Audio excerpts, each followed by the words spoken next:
Welcome everyone. At LRXD, we believe in a brighter and bolder future where health and well-being become accessible to all.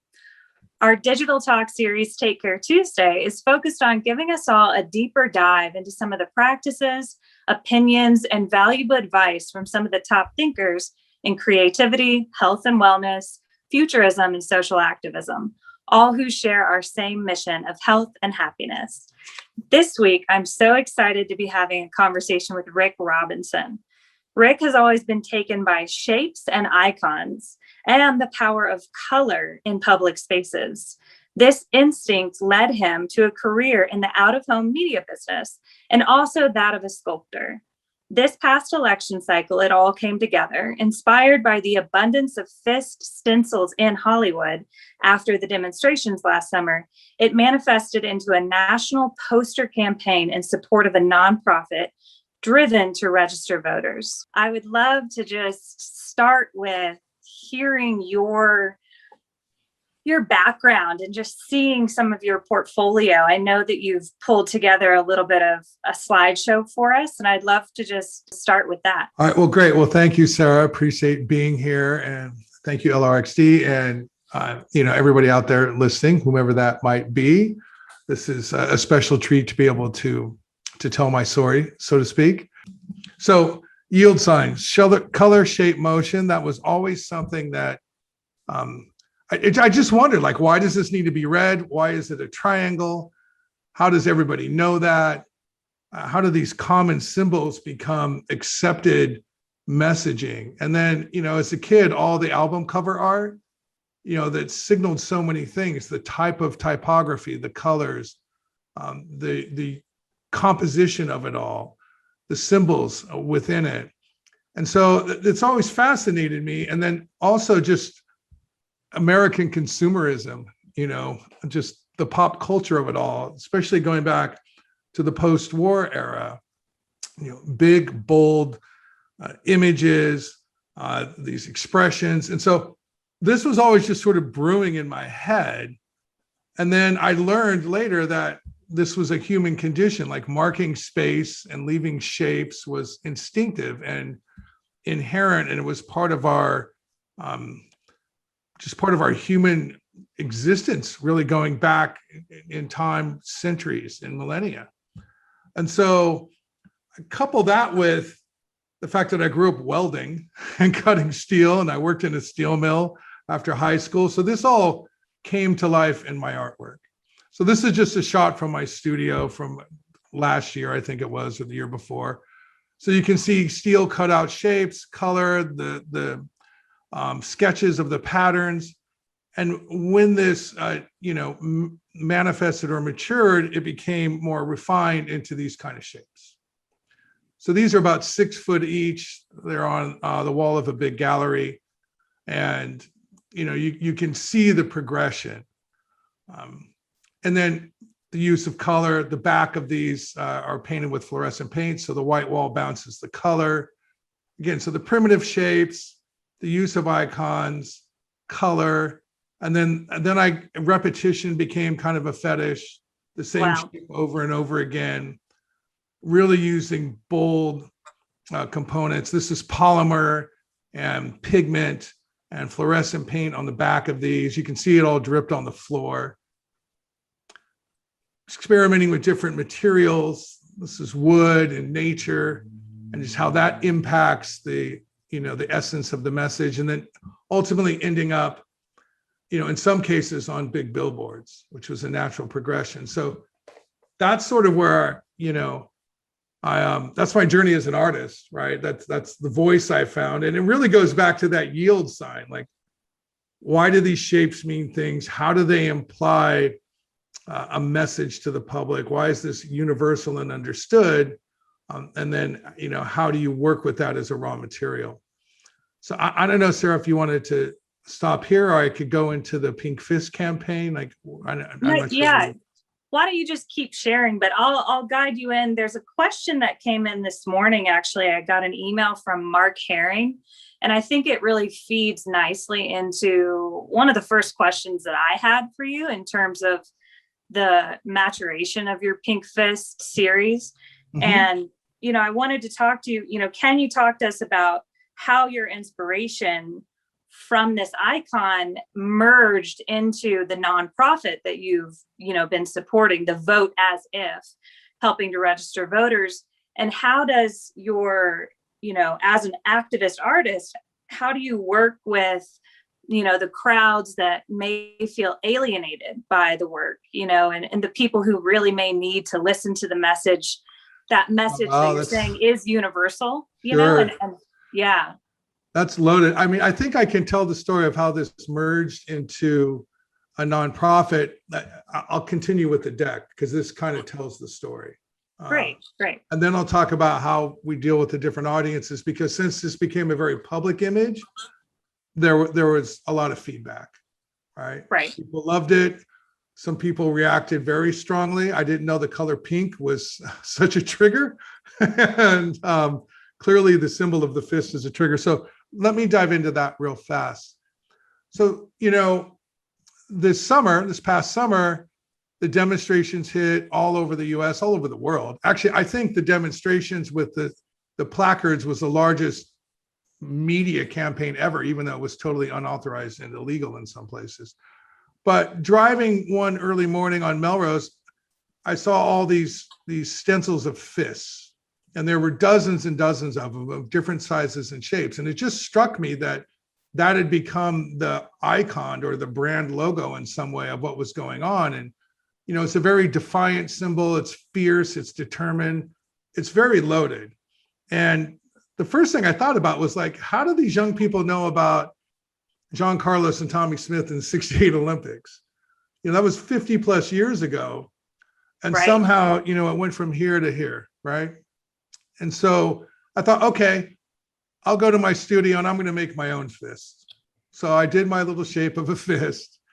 And I didn't know for what. I just thought I would cut one out of steel maybe. So my process is to do it out of wood first. So here it is in front of my shop. And then I thought, oh, wow, let me use what's around me. And so there's bougainvillea outside my studio. I go, let me put some flowers on it. Let me paint this pink. Because, hey, what are we fighting for? We're fighting for love, right? And this was really just sort of just following my nose, right? Just there's this symbol. I want to use color. How can I use it? And then I thought, let me pump this up. I'll turn this into a poster. So it sat there for a minute, and I really thought that I was just going to print a bunch of posters and get all OG and go down to Melrose and glue them up in the middle of the night. And then it hit me, and this was all in one morning, that it's really about voting. That this wow, this all happened in one morning. This all happened in one morning, and then it was like, wait a minute, I need to make this work as a poster in the outdoor space. So now I'm going to really juice it. So now this is an effective piece of out-of-home media communication. And then I sent it to a friend who's got digital billboards in Sacramento, Marquee Media, and they put it up. And immediately the response came through very strong. And another friend in Hollywood had some space, and we did some little repetition with this triptych and put it up. More strong response. And then in New York City, another one wanted it. So it started getting a life of its own. And wow. This is all within days. And then I simultaneously had a phone call with some friends because we wanted to do something positive to just react to all the energy on the streets about social justice, diversity, inclusion, voting, all of that. And so I told him, I said, look, I have this symbol. So it turned into Vote As If. Wow. And we decided that we wanted to register people to vote. And we were going to approach this in a nonpartisan way. We were going to put up billboards and out-of-home media and stickers all over. We were going to try to register funds and use celebrity. So in the end, we raised over 60,000, and we shared it with other groups that registered voters. And it became a bit of a movement. I printed thousands of stickers and sent them out to my friends. I had people calling and asking for stickers who I didn't know. And I just kept doing it. We had merchandise. So this raised some money. Ended up in Times Square. Wow. Another one in Times Square. This is in LA, a big giant digital sign in downtown LA. And this was across 25 cities and 100 million advertising impressions. And it all just happened organically. Then, of course, we're back in my studio now, and I'm making the actual steel version of it. So this is where it all started. And it just took this journey onto the street. So that's how it happened. There was no plan. It was just all timing and getting out of the way Now, Right. It's that spark of inspiration that you just ran with, and it flowed through you, it feels like. and it's really surrender. I mean, it's interesting because I think one of the best qualities you can have as an artist in some ways is to be selfish. A little bit of narcissism can go a long way. You forego things, you forego relationships, you forego your health, you forego your living condition, you forego a lot of things in order to pursue whatever's gnawing inside of you. At the same time, ironically, the best things happen when you surrender and it's not about you. And exactly. When you just offer yourself to whatever that inspiration is that's coming through you and just roll with it. I mean, I really started out that morning just wanting to go see what was happening on Melrose because I noticed that plywood was becoming a messenger for the voice of the streets. And I just, being a geek about signs and iconography, I just wanted to go look at it. And so I did, and all of it happened here. But you know what? I have to give credit to all those people on the street putting up the fist stencils. And if you really want to give credit, go back to John Carlos and Tommy Smith at the 68 Olympics. Right. And then everybody got involved in between. Yeah. And it's, your fist, it is this icon of love merged with this movement to really rise up and to, in a nonpartisan way, as you said, to really promote our right to vote and our right to have a voice and our right to have an opinion and a belief. And, so when things like this are streaming through you, when you first get that glimpse of, oh, I'm going to do it pink, or I'm going to continue this fist, do you often know how far that's going to grow and reach? Or do you just, as you said, you surrender? So maybe you're not even thinking about the future that much. It's going to do what it's going to do. Right. And so, and the motivation comes from all different places. Sometimes you just have a show coming and you need to get some work done. Other times you go back and revisit things. I have a flat file full of ideas that didn't really get anywhere. And most of the time they don't go anywhere because they didn't really deserve to. The ones that catch fire, they propel you. I think there's always that moment where, it happens with you first. There's that cognitive spark, or you see something, or you have a deadline, or whatever it might be that starts you working, and you're perpetrating the piece. But at some point, for a piece to be successful, it perpetrates you. Every decision you're making serves the piece, and whatever's on that wall is much bigger than you. You're the servant. And then I think in those moments, that's when whatever you're creating has a chance to be successful and to connect with others. I do want to go back to one of the other questions, which was, how do you navigate the response? It was interesting. Most people love this, and they loved it that it was pink, and that, it was the juxtaposition of the fist and pink and the flowers and the word vote. And the response was universally very, very positive, and you saw how it caught fire. But there were some folks who were very unhappy with it. Some friends of mine, some people on social media, got into some very aggressive, negative responses. Why wasn't it red, white, and blue? I'm not a patriot since it's not red, white, and blue. I'm clearly a communist.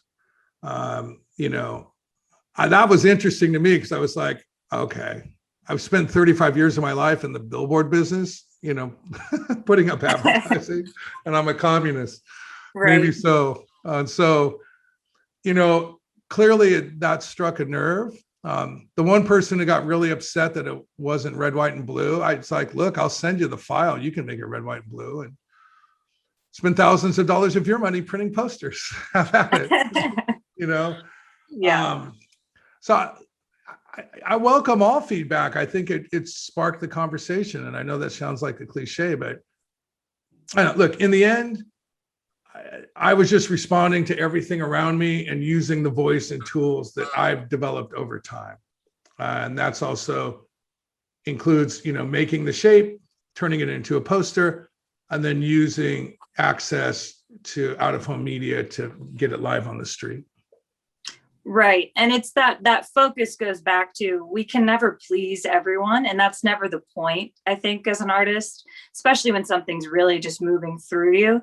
And what I love about this is it is just a basis of love and connection, for doing something that genuinely feels right and moral to you. And now it's going to end up where it started, which is a piece of steel hanging on a wall, which is what I do.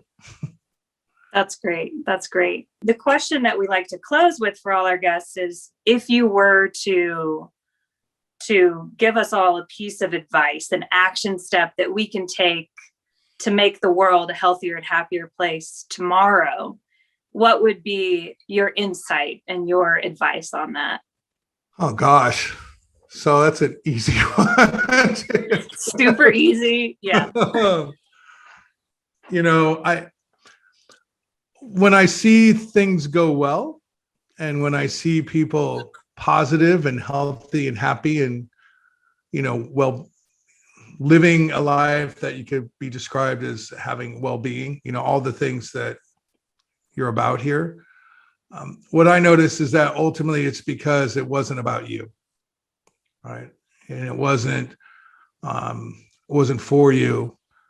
It was serving the greater good. And I know that sounds like a cliche, but I think we're at our best when it's not about us. Now that's sort of a little bit of conflict there, because as an artist, I also think that you need to be selfish and fearless with that. And the moment you start trying to please everybody, or do something you think is cool that everyone's going to respond to, write that hit song, create a piece of art that everyone's going to like. The moment you do that, it's a slippery slope, and maybe what you're going to create isn't going to be all that successful or have much life to it. But I guess it just can't be all about you always, right? And the other thing is that, it's okay if it's hard. I think there's something culturally with us in recent years where hard or difficult or something that creates conflict or something that not everybody likes is like we shy away from it.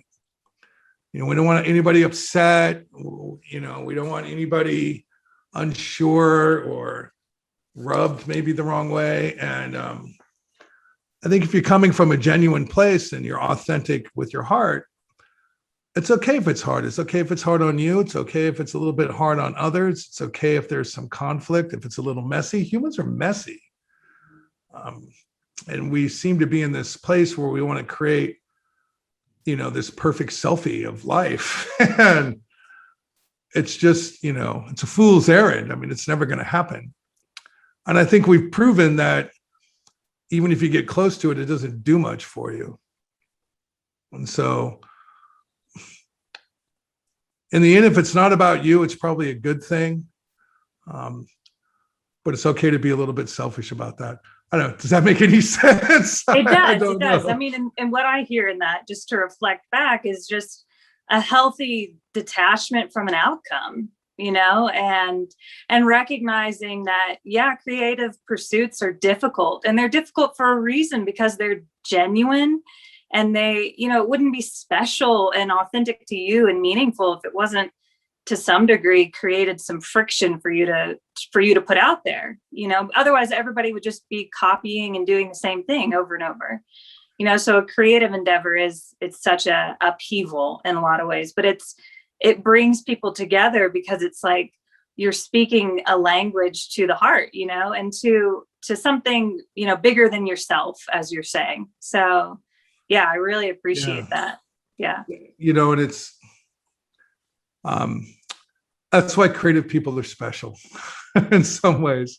No more special than anybody else, that's for sure. But certainly just live with a unique set of conflict at times. Right. Because it's a lot easier to avoid the difficulties. It's a lot easier to follow the clear preset path. It's a lot easier to do what your parents want you to do. It's a lot easier to do all those things. But then you're left feeling incomplete. And, you wonder what if too much. So I know I just go where it tells me. And if I feel it, I follow it.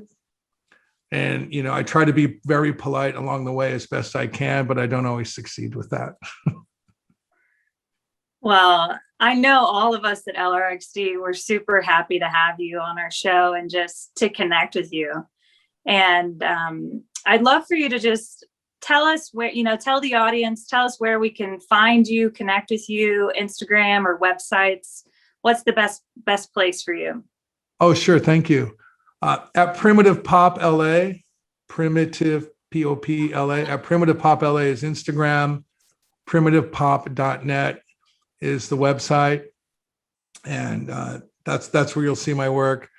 On Instagram, I'll post in flurries because the reality is that, I'm helping run a big out-of-home media agency called Billups, and it's, that's a gargantuan job and task, and that's most of my life. But when I do dive in and make some work, which is a slow drip and then moments of flurry, that's when you'll see a post on Instagram. So there'll be phases of work and then I'll be quiet for a while. But it's a constant part of my consciousness, that's for sure. Nice. I can relate to that. That's great. All right. So thank you so much for your time, Rick. And I hope that we, continue to connect. And I just appreciate hearing from you today. I love being here. Thank you very much for letting me tell my story. I appreciate it.